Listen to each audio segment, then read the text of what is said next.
Hello दोस्तों, मैं राजेश कुमार आपका फिर से स्वागत करता हूं मेरे YouTube channel Rajesh official the cop में। और आज हम बात करने वाले हैं पेटीएम के बारे में। जैसा कि आपको पता है कि पेटीएम 29 फरवरी से बैन होने वाला है।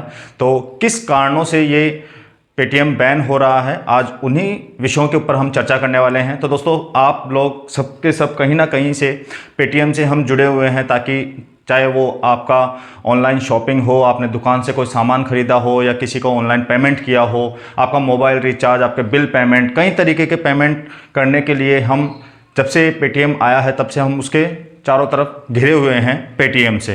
तो दोस्तों, आज वही पेटीएम सुर्खियों में बना हुआ है। तो क्या कारण है पेटीएम का सुर्खियों में बना होने के कारण, और क्यों आरबीआई ने, जो कि रिजर्व बैंक ऑफ इंडिया है, उसने क्यों पेटीएम के ऊपर बैन लगाया है। 29 फरवरी के बाद में जो भी ट्रांजैक्शन है हम पेटीएम के बाद में कर पाएंगे कि नहीं कर पाएंगे, और क्या फ़र्क पड़ेगा इसका, जो भी लोग पेटीएम यूज़ कर रहे हैं किसको फ़ायदा होगा किसको नुकसान होगा, इन सभी चीज़ों के बारे में आज हम इस जो भी हमारा सेशन होने वाला है उसके अंदर हम बात करेंगे। तो ठीक है दोस्तों, हम बात करते हैं पेटीएम के अस्तित्व के बारे में। तो दोस्तों, पेटीएम अस्तित्व में कब आया था? जब इंडिया के अंदर नोटबंदी हुई थी और लोगों के पास कैश खत्म हो गया था। जो भी सारा पैसा था, जो भी उनके पास अमाउंट था, वो सारा का सारा उनके बैंक अकाउंट में था, और बैंक अकाउंट में से पैसे नहीं निकलने के कारण, नोटबंदी होने के कारण पैसे नहीं थे, तो कैश खत्म हो जाने के कारण सबके सब उस टाइम पे पेटीएम का सहारा लेने लगे, और तभी से जो ये पेटीएम बैंक है वो अस्तित्व में आया।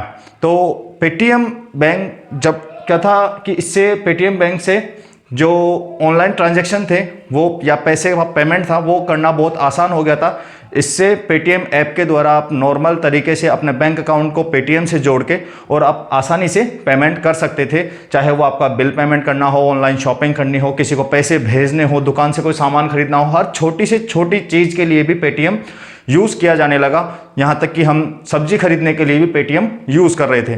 तो आज वही पेटीएम सुर्खियों में बना हुआ है, और उस पेटीएम के ऊपर आरबीआई ने बैन लगा दिया है। वो किस कारण से बैन लगाया है, आज उन्हीं चीज़ों के बारे में हम बात करेंगे, और क्या क्या इससे इफेक्ट पड़ने वाला है आपके ऊपर, या आपके जो भी पैसे अगर बैंक पेटीएम अकाउंट में है या पेटीएम वॉलेट में है तो उनका क्या होगा।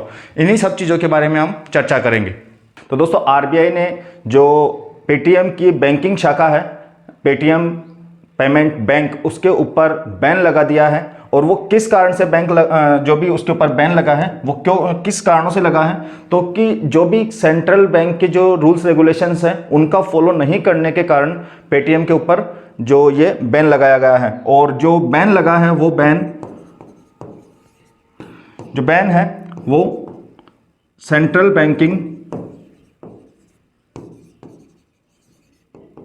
बैंकिंग रेगुलेशन एक्ट 1949 की धारा 35A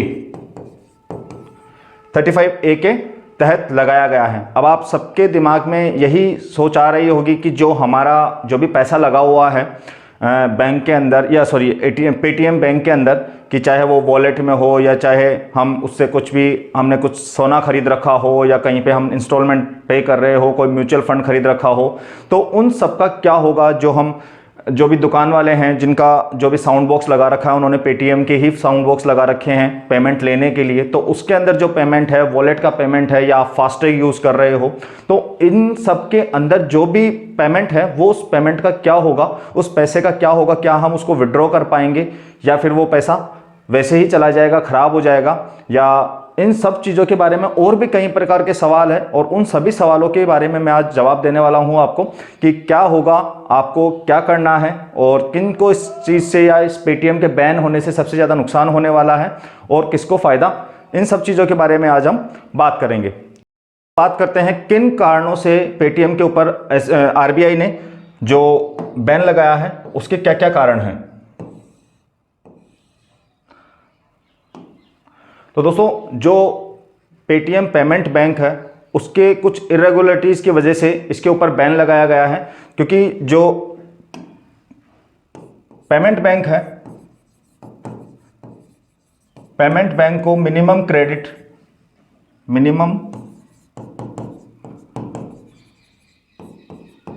क्रेडिट 1 लाख रुपए पर कस्टमर मेंटेन करना होता है।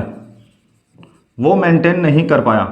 ठीक है, दूसरे नंबर पर इसकी अगर बात करते हैं तो दूसरे नंबर पे है वो है कि जो मिनिमम फंड होता है, ठीक है, कोई भी पेमेंट बैंक का मिनिमम फंड होता है वो 100 करोड़ होता है। ठीक है, मिनिमम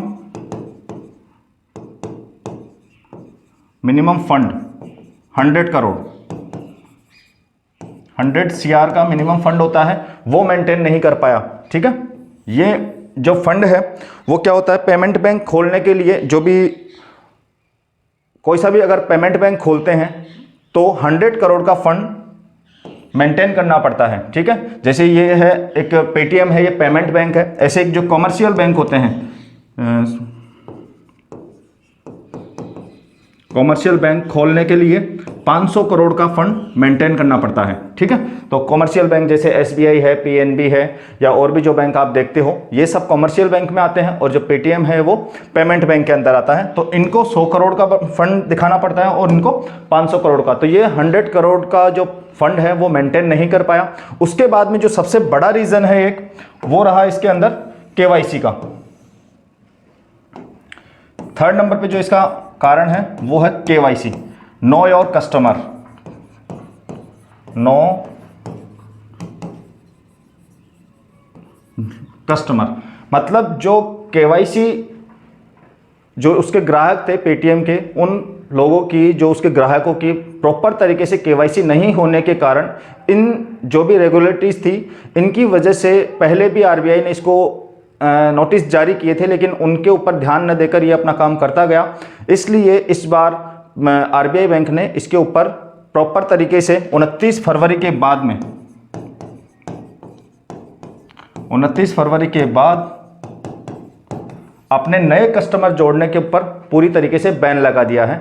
और जो भी इसके वॉलेट में या फिर किसी के अकाउंट में, फास्टैग में कोई भी अगर अमाउंट है तो वो 29 फरवरी के बाद में किसी भी प्रकार का जो नया पैसा उसके अंदर जो भी पेटीएम वॉलेट है या पेटीएम के द्वारा जो भी फास्टैग चला रखे हैं या फिर पेमेंट करते हैं तो उनके अंदर और अब नया पैसा नहीं जोड़ पाएंगे। उन सब के ऊपर बैन लगा दिया है इन इरेगुलेटरीज की वजह से। तो ठीक है, तो जो पहले नंबर पे थी, एक तो जो मिनिमम पर कस्टमर 1 लाख रुपए का फंड, मिनिमम क्रेडिट, उसके बाद में जो मिनिमम फंड होता है 100 CR का, उसके बाद में थर्ड नंबर पे KYC। ठीक है, क्योंकि पेटीएम जो सबसे पहले अस्तित्व में आया था नोटबंदी के बाद में, उस टाइम से लेके अब तक के इसके जो भी ग्राहक है वो बहुत ज़्यादा हो चुके थे, और उनकी प्रॉपर KYC नहीं होने की वजह से कस्टमर के हित को सोचते हुए ही RBI ने इसके ऊपर बैन लगाया है। ठीक है दोस्तों, अब बात करते हैं कि जिन लोगों के जो पैसे इसके अंदर लगे हुए हैं, जिनका भी पैसा वॉलेट में हो, चाहे वो उनका अकाउंट में हो या जिन्होंने बॉक्स लगा रखे हैं, जिनके फास्टैग हैं, तो उनका पैसे का क्या होगा, क्या वो उसको यूज़ कर पाएंगे या उसको निकाल पाएंगे। तो उनके लिए एक गाइडलाइन जारी करी गई है कि अगर किसी के भी वॉलेट में अगर पेमेंट है,